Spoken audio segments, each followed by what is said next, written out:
மழை பெய்தாலே மனமகிழ்ந்து ஆரவாரம் செய்த காலம் போய் மழை பெஞ்சிட்டா வீட்டில் இருக்கிற மின்சாரம் துண்டிக்கப்பட்டு விடுமோ அப்படின்னு கவலைப்படுற காலம் வந்துடுச்சு. எவ்வளோ வேடிக்கையா இருக்குல்ல. மழை என்பது மனிதர்களுக்காக மட்டுமே பெய்கிறது அப்படின்னு நம்புற வரைக்கும் இந்த வேடிக்கையெல்லாம் இருந்துகிட்டு தான் இருக்கும். சரி, இதெல்லாம் நான் ஏன் சொல்றேன் அப்படின்னா, விவசாயம் சார்ந்த வேலைகளை பல ஆண்டுகளாக நாங்கள் தொடர்ந்து செஞ்சுக்கிட்டே வர்றதால நீர் அப்படிங்கிற தேவை எந்த அளவுக்கு இங்க நமக்கு அபத்தமா மாறிக்கிட்டு இருக்கு அப்படிங்கிறத நாங்க கண்கூடா பார்த்துக்கிட்டு இருக்கோம்.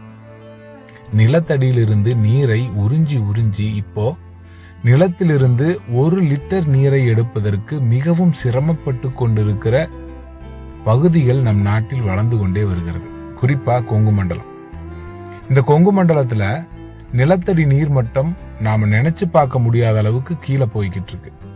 இங்கிருந்து நீரை எடுத்து நம்ம குடிக்க கூட முடியாது. ஏன், நிலத்தில் இருக்கக்கூடிய தாவரங்களுக்கு கொடுத்தா கூட அந்த தாவரங்களுக்கு ஒவ்வாமை ஏற்படும். அப்படி ஒரு சூழலுக்கு நம்ம போய்கிட்டு இருக்கோம். நாளைக்கு மழை என்பது பெய்தால் ஒழிய மனிதர்களுக்கு குடிநீரே கிடையாது அப்படிங்கிற சூழல் நம்மை நோக்கி ரொம்ப வேகமா வந்துகிட்டு இருக்கு. இதை நீங்க மறந்துடாதீங்க. நகரத்தில் வாழ்ந்து கொண்டிருக்கும் நாம் குழாயை திருப்பும் பொழுது லிட்டரா தண்ணீர் வந்துகிட்டே இருக்கு. அதுல எவ்வளவு லிட்டரை நாம பயன்படுத்துறோம், எவ்வளவு லிட்டரை வீணாக்குறோம் அப்படிங்கிறது கூட நமக்கு தெரியறதில்ல.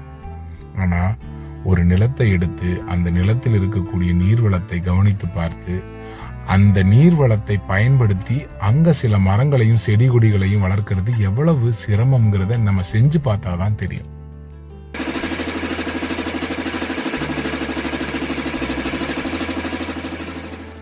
நம்ம கையில நிறைய பணம் இருக்கு, பெரிய நீர் தொட்டியா கட்டிக்கலாம், எதிர்காலத்துல பிரச்சனை வராதுன்னு நினைக்கிறீங்களா?